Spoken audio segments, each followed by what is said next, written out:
नाज़रीन, जनरल परवेज़ मुशर्रफ को सदर इस्लामी जमहूरिया पाकिस्तान और पाक फ़ौज के सिपह सालार की हैसियत से कौन नहीं जानता, लेकिन आज की इस वीडियो में जनरल परवेज़ मुशर्रफ का वो कारनामा आपसे शेयर करेंगे जिस पर पूरी उम्मत मुस्लिमा आप पर फ़ख्र महसूस करती है। 1979 में जब बैतुल्लाह शरीफ यानी खाना काबा पर दहशतगर्दों ने हमला किया तो खाना काबा को दहशतगर्दों से आज़ाद कराने की सआदत जिस शख्सियत को नसीब हुई उसका नाम परवेज़ मुशर्रफ था।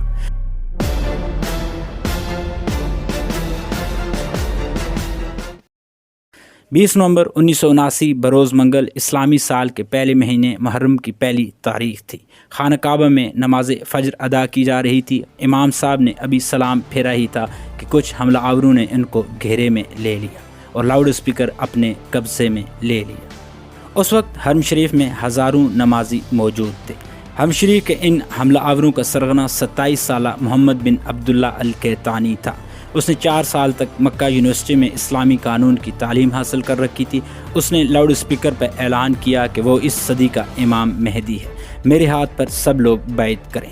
मोहम्मद बिन अब्दुल्ला अल कहतानी 500 साथियों समेत खाना काबा पर हमलावर हुआ था और हरम पाक में दाखिल होने के बाद तमाम दरवाजे बंद कर दिए थे।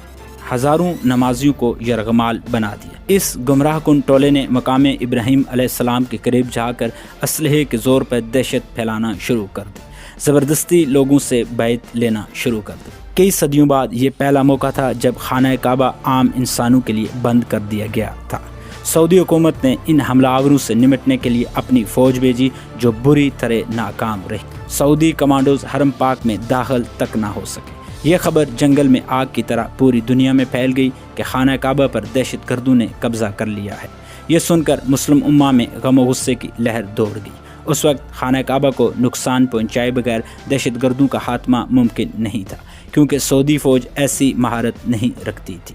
उस वक्त सऊदी हुकूमत का फ्रांसीसी हुकूमत से दफ़ाई माहिदा भी था, लेकिन फ्रांसीसी कमांडोज गैर मुस्लिम होने की वजह से खाना काबा में दाखिल नहीं हो सकते थे। तब सऊदी फरमारवा शाह खालिद ने खाना काबा के दिफा के लिए पाकिस्तानी हुकूमत से राबिता किया और कहा कि पाक फ़ौज बैतुल्लाह का दिफा करे। उस वक्त जनरल ज़िया की हुकूमत थी और पाक फ़ौज तो पहले ही बैतुल्लाह के तहफ़्फ़ुज़ के लिए तैयार बैठी थी। SSG के कमांडोज पर मुश्तमिल एक खसूसी दस्ता तरतीब दिया गया और उसे हरम पाक की पासबानी के लिए सऊदी अरब रवाना किया गया। SSG के इन कमांडोज की क़यादत एक मेजर को सौंपी गई। उसका नाम मेजर परवेज़ मुशर्रफ था। जब पाकिस्तानी कमांडोज का ये दस्ता हरम पाक पहुंचा तो उस वक्त दहशतगर्दों के कब्ज़े को एक हफ़्ता गुजर चुका था।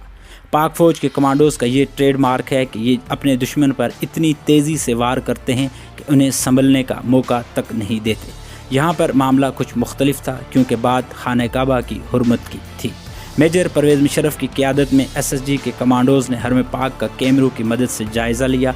मेजर परवेज़ मुशर्रफ ने दहशतगर्दों की पोजीशन को मार्क किया और हिकमत अमली बनाना शुरू कर दी। मेजर परवेज़ मुशर्रफ ने सऊदी हुकाम से कहा कि मस्जिद हराम के सहन में पानी छोड़ दिया जाए और कमांडोज को हेलीकॉप्टर के ज़रिए मस्जिद की छत पर उतारने की इजाज़त दी जाए।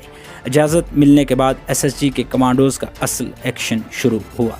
एक तरफ मस्जिद हराम की छत पर कमांडोज उतरना शुरू हुए तो दूसरी जानब खाना काबा के सहन में खड़े पानी में मेजर परवेज़ मुशर्रफ के हुक्म पर करंट छोड़ दिया गया। इस फौरी और गैर मुतवक्के कार्रवाई की वजह से दहशतगर्दों के टॉप शूटर्स गैर फ़ाल हो गए और SSG के कमांडोज के स्नाइपर्स ने फ़िज़ा से ही दहशतगर्दों को निशाना बनाना शुरू कर दिया। जो ही SSG के कमांडोज की पोजीशन मजबूत हुई, सहन में छोड़ी गई बिजली बंद कर दी गई और कमांडोज बिजली की तेज़ी की तरह दहशतगर्दों पर झपटे। इन्हें काबू कर लिया। जिंदा बच जाने वाले हमलावरों को गिरफ्तार कर लिया गया। दहशतगर्दों का सरगना मोहम्मद बिन अब्दुल्ला अल कहतानी इसी ऑपरेशन के दौरान पाक फ़ौज के कमांडोज की गोलियों का निशाना बन गया था। मेजर परवेज़ मुशर्रफ की जहानत और SSG के कमांडोज की दिलेरी की वजह से कम नुकसान हुआ और दहशतगर्दों के मज़मूम अज़ाइम को खाक में मिला दिया गया। ये वही मेजर परवेज़ मुशर्रफ था जो बाद में पाक फ़ौज का सिपह सालार बना और पाकिस्तान के सदर का ओहदा भी संभाला। इसी वजह से आज तक सऊदी हुकूमत परवेज़ मुशर्रफ की इज़्ज़त व तकरीम करती है और इनके लिए खाना काबा का दरवाज़ा खोला जाता है। सऊदी हुकूमत समेत पूरी मुस्लिम उम्मा परवेज़ मुशर्रफ की शजाअत और बहादुरी की गर्विदा है।